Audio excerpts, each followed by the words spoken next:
Good morning friends, జోగుటోకు స్వాగతం. మన జీవితంలో ఒక సూత్రం ఉందండి. అదేంటంటే మనం దేన్నైతే అబ్జర్వ్ చేయమో, అంటే దేన్నైతే గమనించమో, దేన్నైతే చూడమో దాన్ని మన జీవితంలో పోగొట్టుకుంటాం.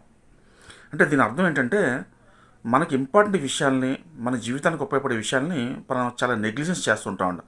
అంటే సరిగ్గా గమనించాం. దానివల్ల మన లైఫ్లో ఆ అనుభూతిని ఎప్పుడూ పొందలేం. నేను మీకు ఇది ఎందుకు చెప్తానంటే మనందరిలో చాలామంది, ఎక్కువ మంది ఉదయాన్నే లేచి అలవాటు ఉండదు. అంటే సన్ రైజ్ తర్వాత లెగుస్తారు. అలా కొన్ని సంవత్సరాలు గడిచిపోతుంటుంది మన లైఫ్లో. కానీ సన్ రైజ్ ముందు వాతావరణం ఎలా ఉంటుంది అనేది మనం ఎప్పుడు గమనించాం. నా సజెషన్ ఏంటంటే ఒక్కసారి సన్ రైజ్ ముందు అంటే 5:30 కల్లా మీరు ఒకసారి లేస్తే ఆ మార్నింగ్ వాతావరణం గమనించండి, ఎంత ప్లెజెంట్గా ఉంటుందో. మనం ఇన్నాళ్ళు ఇంత మంచి వాతావరణం పోగొట్టుకున్నామా అనిపిస్తుంది.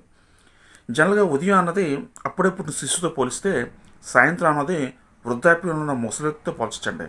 ఇద్దరిలో ఎవరు అందంగా ఉంటారో మీరే చెప్పండి.